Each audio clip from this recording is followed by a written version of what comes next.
Well, welcome to Christ in Culture. This is Pastor Jeff Short coming at you again with another interesting discussion. Today we're going to be looking at the atheistic worldview. We're going to be looking at the nihilistic worldview.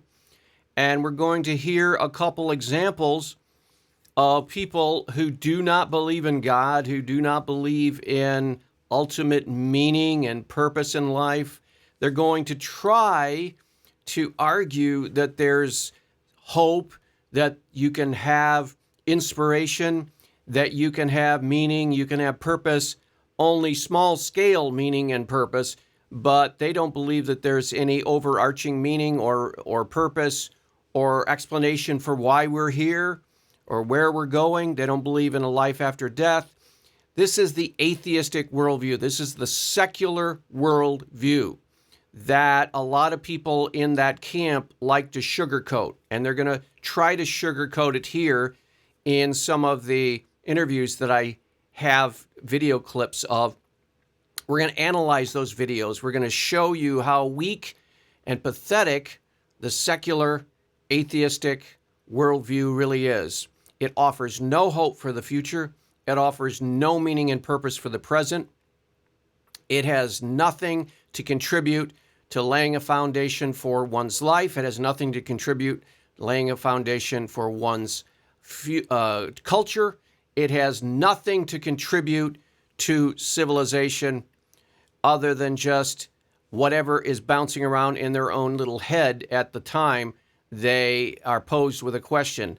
And as you will see from these interviews, these secularists, these atheists, their answers are weak and provide nothing for an individual to grasp.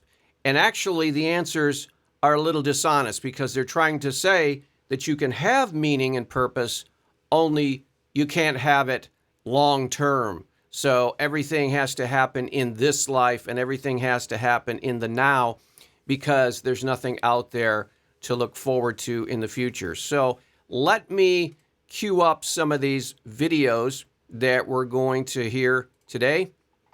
The first one is with a atheist named Bret Weinstein, and he has a podcast called the Dark Horse Podcast, and he is going to try to explain to this interviewer, Lex Fridman, how you can have hope even though there is no future hope.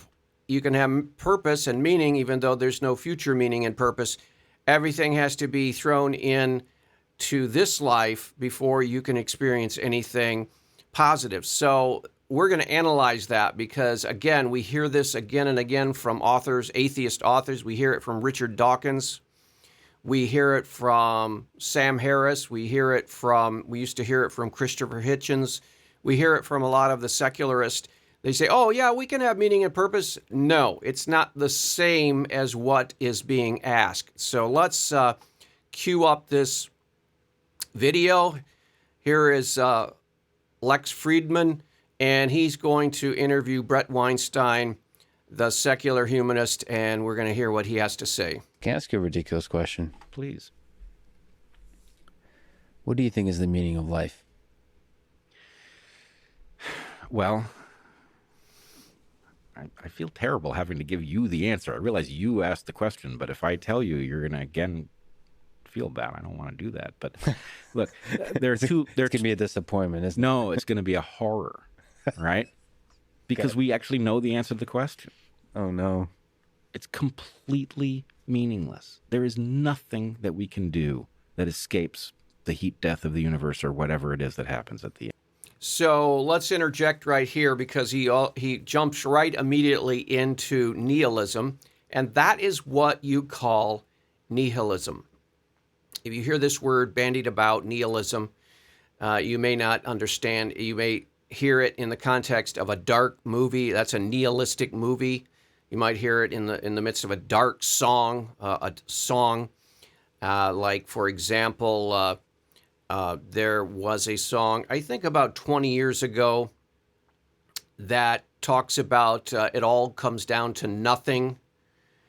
and Dave Matthews Band plays. It all comes down to nothing. That's nihilism. This dark future. There's nothing out there to look forward to long term. And Bret Weinstein, who is at least honest here, he's not trying to sugarcoat his views. According to the atheist worldview, according to the secular worldview, the end is the end of the universe. The ultimate end is when the universe runs out of energy. And that's what this scientist, and both of these guys are scientists. Lex Friedman, I believe, is a neuroscientist.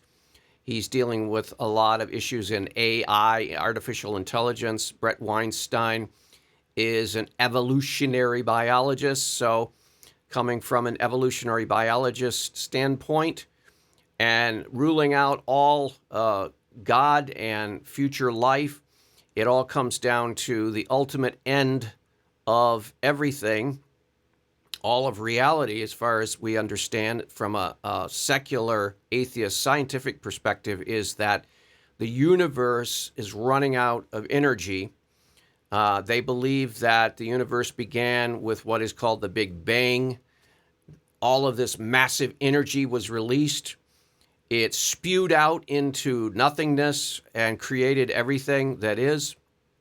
And then they also believe that it is running out of energy, that ultimately the universe will die a heat death. All the suns, all the stars will run out of their fuel. There will be no more fire. There will be no more light. It'll all die a frozen, empty, energyless, lifeless universe, and that's the end of everything, according to Bret Weinstein. And so when someone asks him the question, well, is there any purpose or meaning in life? He says, well, no, of course not. Ultimately, we're all doomed. Nothing will exist, not even a memory of anything existing, even the memory of human race will exist. And so from that bleak, dark, secular, humanistic perspective, there is no meaning and there is no purpose. Ultimately, long term, there's no reason for being.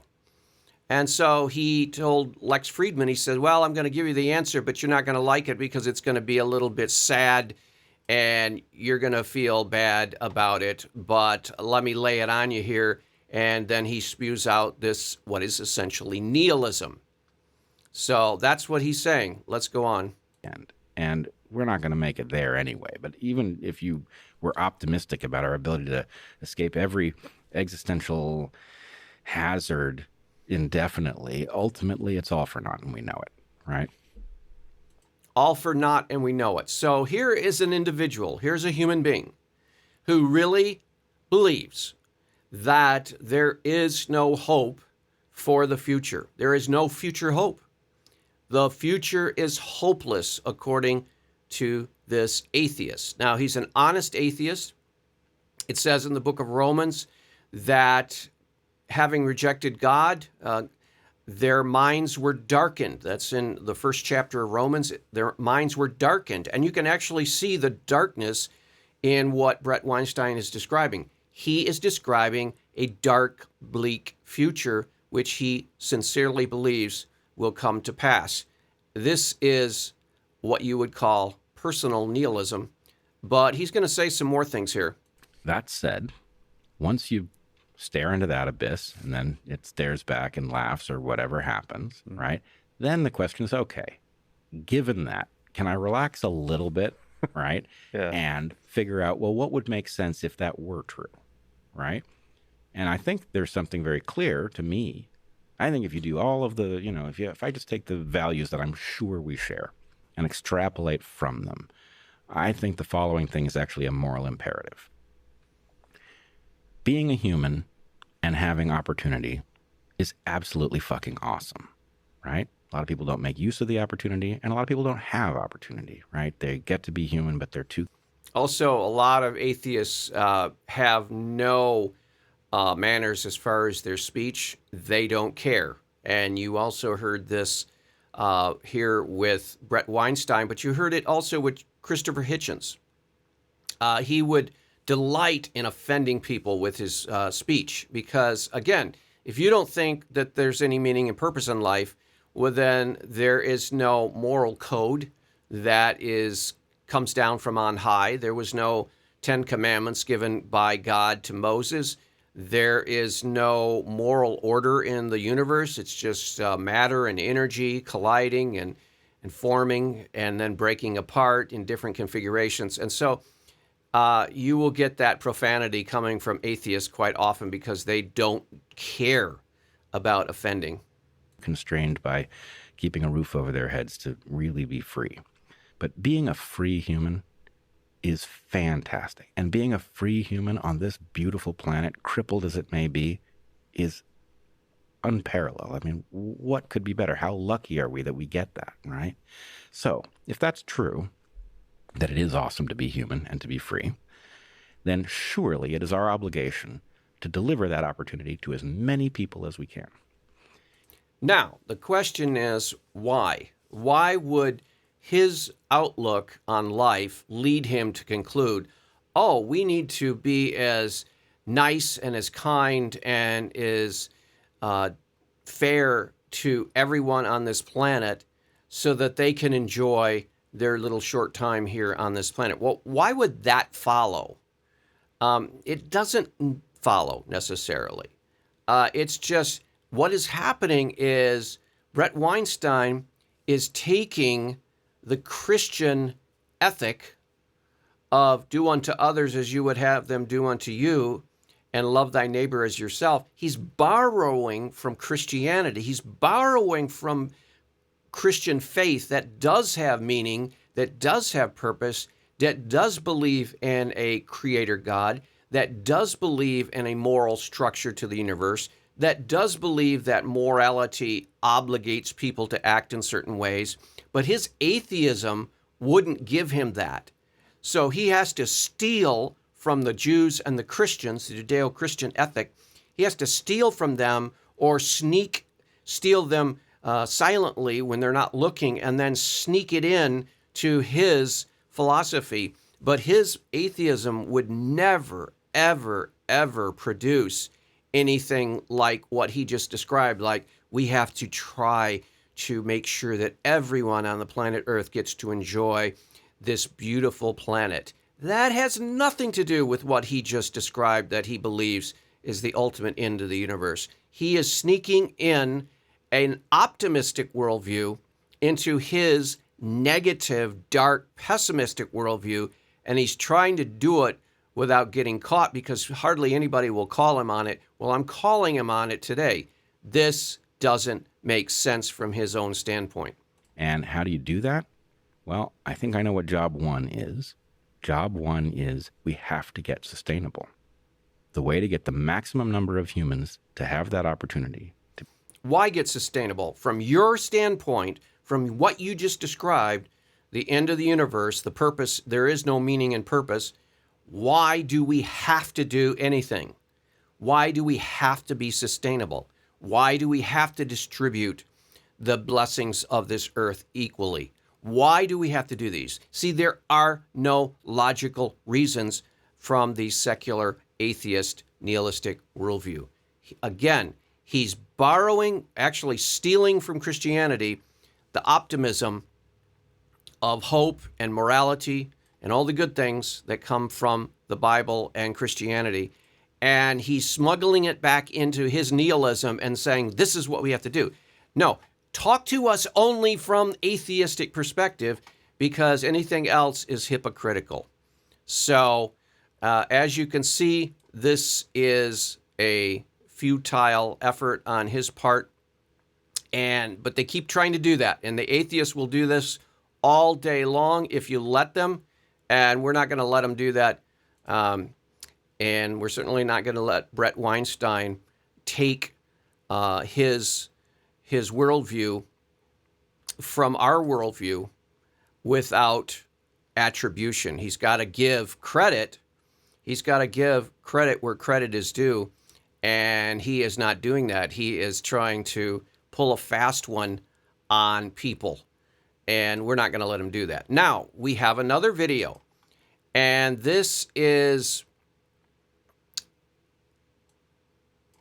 a woman named Salsa Silva, Dr. Salsa Silva. I think that's how you pronounce it. And she is going to talk about her atheism. Again, you have atheism coming at you from different voices.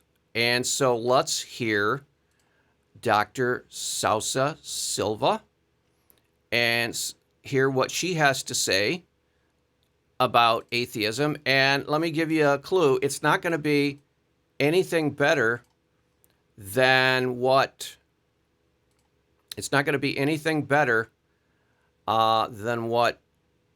Bret Weinstein was talking about, because he was giving us double talk, and we're going to hear again Salsa Silva double talk. But here we go. Let's bring up this clip and interact with it. Let me ask one other ridiculous question. We talked about the death and life cycle that is ever present in the universe until it's not, until it's supermassive, and little black holes too at the end of the universe. What do you think is the why, the meaning of it all? What do you think is the meaning of life here on Earth, and the meaning of that life that you look for, whether it's on Venus or other exoplanets? I think there's none. I find enormous relief in the absence of meaning. Okay, now this is a different angle.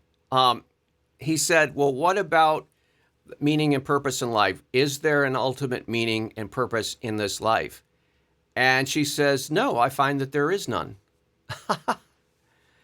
So again, you have to give the atheists in both of these cases, Bret Weinstein and Dr. Salsa Silva, you have to give her credit because she's frank and upright, and doesn't double talk and mumble jumble about it like a lot of atheists do. But here is something that she adds that Bret Weinstein doesn't add. And she says, I find great comfort in the fact that there's no meaning and purpose. Did you catch that? Let's go back and hear what she says. Life here on Earth, and the meaning of that life that you look for, whether it's on Venus or other exoplanets. I think there's none. I find enormous relief in the absence of meaning. Okay, so we're gonna stop here and set this up, and we want to hear what she has to say, because this could be interesting. I find enormous relief in the absence of meaning and purpose. That's a very, very, very strange statement. I find relief in the absence of meaning and purpose. I find relief in the absence of hopelessness in the future. That's basically the same thing as meaningless and purposeless. I find, relief in... That makes no sense. That makes no sense. She's basically saying the future is hopeless. There's no meaning or purpose that we can find, but I really find great relief in that. What? That's irrational. Let's hear what she has to say in defense of that ridiculous statement. I think chasing for meaning is a human desire that the universe doesn't give two shits about. Again, you have the atheists who love to throw in profanity. I almost think it is something with atheists, and it's not that they have to be profane. It's not that they, It's required of their philosophy to be profane. It's actually runs against, say, a scholarly and an academic mode. When you're a scholar, when you're an academic, you are taught to be formal. You are taught to follow the rules of grammar, and you're taught to be polite, and you're taught to be mannerly. But atheism likes to throw that out the window. And I believe it's that rebellion in the atheist heart, that rejection of God and rejection of authority, and the will to assert whatever is in their heart, no matter how offensive the language is. So you will find atheists using profanity all around, especially if they're invited at a religious institution. I've seen this time and time again. I've seen guest speakers come to Wheaton College, my old alma mater, and if they're atheist, if the philosophy department invited them to speak, they're going to lace their lecture with profanity, oftentimes just to rebel against rules and against moral commands. And they're going to do whatever they want to do because they are in defiance of God, and they're in defiance against those people that follow God. And so here again, this frivolous profanity coming from a scholar and an academic. But let's see what she says. She says basically, I find relief in that there's no meaning and purpose because it's a human emotion that we want meaning and purpose in life. But I'm relieved that I don't believe in it, so I don't have to pursue that dead-end street. That's essentially what she's saying. But you still enjoy... I enjoy finding meaning in my life. I enjoy finding where the morality lies. I enjoy... Okay, so let's stop there before she gets into where the morality lies, which kind of is an insane idea anyway, coming from her perspective. There is no morality in the ultimate sense, again. But what she says is, I enjoy finding meaning in my life. So what she's saying is, I have interests, I have preoccupations, I have projects that motivate me and I'm inspired to pursue. And for me, I can have these little mini meetings, these little personal petty meetings in my life. And for her, that's all there is. There is no long-term outlook like there is in the Christian faith, where although the struggles of this life may be intense, we look forward to a better kingdom. And even though the governments of this world are foolish and they may actually destroy the whole world in a nuclear holocaust because of the power grab that dictators and world leaders and those in power are trying to impose on the world, and they'll go so far as to kill and destroy populations, millions of people to get it. We saw that Lenin and Stalin were willing to kill millions of their own people to gain power. We look forward to a better kingdom with God as ruler, who will not put up with or tolerate evil or sin. So we're going to look forward to that, even though things are bad. In her perspective, she can't look forward to anything of a higher kingdom. She doesn't believe in God. She doesn't believe in the future. So all she has is her little projects and her preoccupations and her interests here in the world. And that's what you'll get from most atheists. That's what you got from Richard Dawkins in his books. He says when people ask him, don't you believe in ultimate meaning and purpose? He says, I believe in meaning and purpose, but I just don't believe in ultimate meaning and purpose because I don't believe that there's any God in existence that can give us meaning and purpose. And so we have to invent our own meaning and purpose. That's essentially what she's saying. And that is nihilistic too. And that is pathetic, and that is weak, and that is a flimsy philosophy of life, and no one can really sustain themselves on that. Boy, the complication of that desire. And I feel that is deeply human. Okay, she was just talking about morality, which is totally ironic. She doesn't believe in absolute morality. She doesn't believe that there's a divine lawgiver that can give us moral commands. She doesn't believe in the absolute nature of right and wrong, and yet she is interested in morality. Again, it's that little petty, personal, parochial, I would say moral feeling or intuition that she has as a human. But again, that doesn't mean anything, because from her evolutionary viewpoint, that's just some mechanism that helps survival. So again, she has no basis for a world or life view. But I don't feel that it's universal. It's somehow absolute. Right. She doesn't believe in universal morality.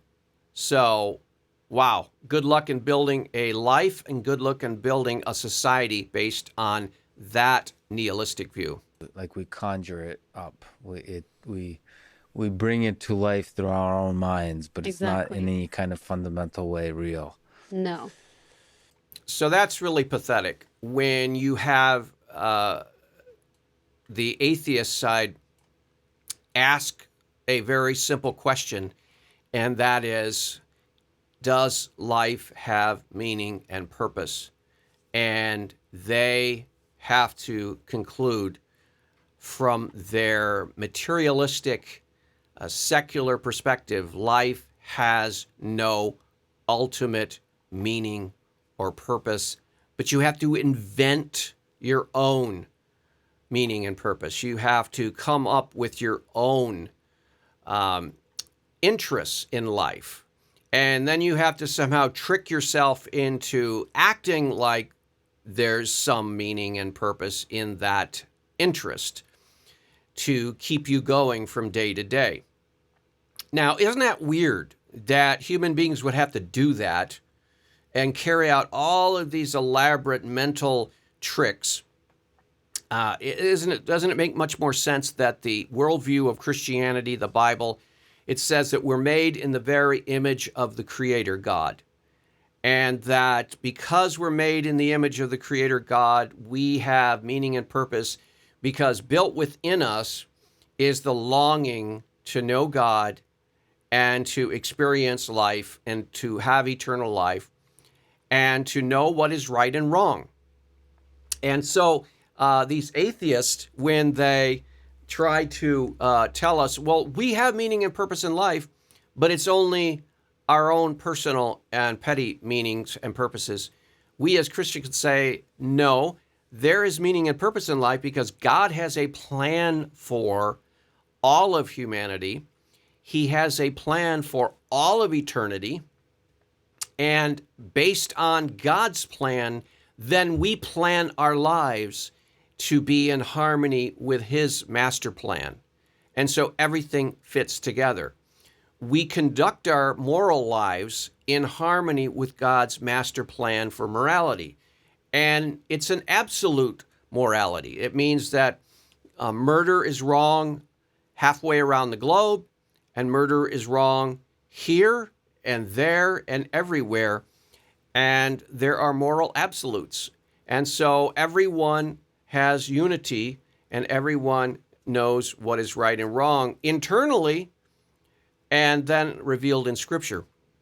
And then we have a ultimate hope, because we know that God is eternal and he has promised us eternal life if we trust in him and follow him. And so we have hope and meaning and purpose where the atheist has nothing, even though they may use flowery words to describe what they believe. I hope that's been a helpful introduction to secularism, and we'll see you back next week on another edition of Christian Christ and Culture.